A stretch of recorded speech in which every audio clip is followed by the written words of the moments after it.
Hi, my name is Rory Lamoreaux. Today I'm going to be teaching you guys a little bit about the process of making balloon animals.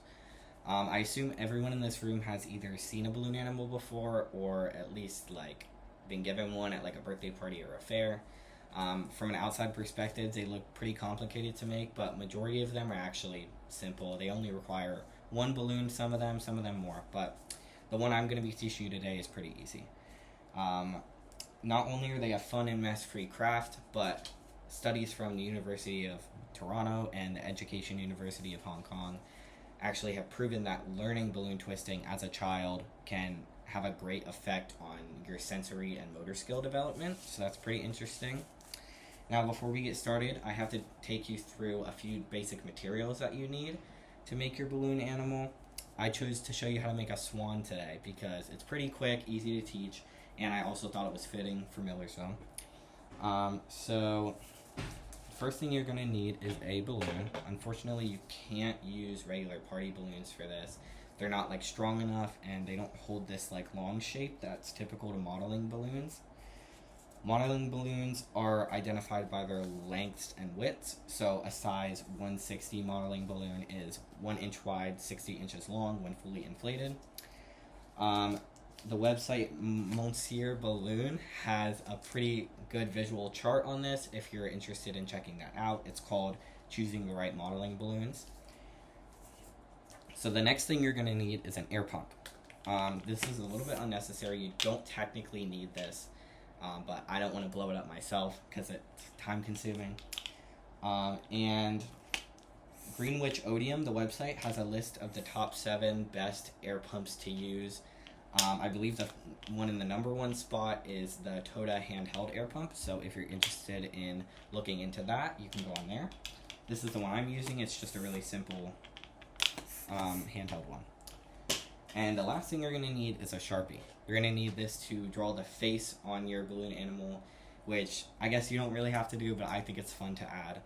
You can use whatever mark you want, but I recommend the Sharpie because it doesn't smear. Now, the first step to making your balloon animal is to blow it up and tie it. So to make the swan, we're going to blow it up until you have about a 2-inch tail on the end. So this is what's going to end up being the beak of the swan. So you want about 2 inches on the end there, and then you're going to take it off and tie it. You can use whatever knot method you want, it really doesn't matter. And then once you have your balloon tied, the next step is to form an overlapping loop. So we're going to take it, hold it like this, and you're going to loop this side over, and it should look like this in the front. So this is going in front, overlapping it, and this little knot should line up with the midway point on this loop. So the next step is you're going to make sure this is in the middle, and you're going to pull these sides together and make sure you grab that loop here and twist it into this particular twist is called a lock twist. The website balloonhq.com has a list of a bunch of different twists that you can learn. So if you want to learn more, I recommend going there. And then once you have that twisted, you're going to have 2 loops and a little neck. So what you're going to want to do is, the next step, to pull your loops through each other about halfway. So you're going to pull this loop through here halfway. And don't be afraid of popping it. It feels like you're going to, but these are made of natural latex, so they're a lot stronger than normal balloons.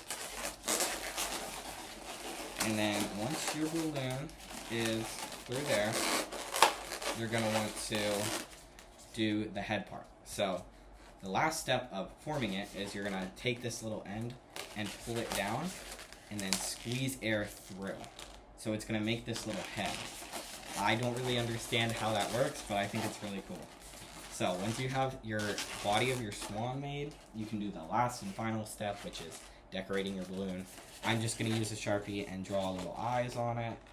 You can go as detailed as you want with this, but I just think it's cute to add some eyes. It's pretty easy. Alright, and now that you know how to make at least one simple balloon animal, you can use this knowledge and visit some of those websites I talked about to learn different types of twists and more animals that you can make with balloons.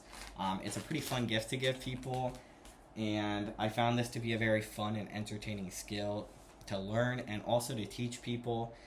And I would definitely recommend trying it out if you get the chance. It only took me a few days to learn how to do this, and you can make so many fun objects and animals just by learning a few basic twists, such as the lock twist that we used here. I hope this helped you understand the process a little bit more, and if anyone wants this, they can have it. Thank you.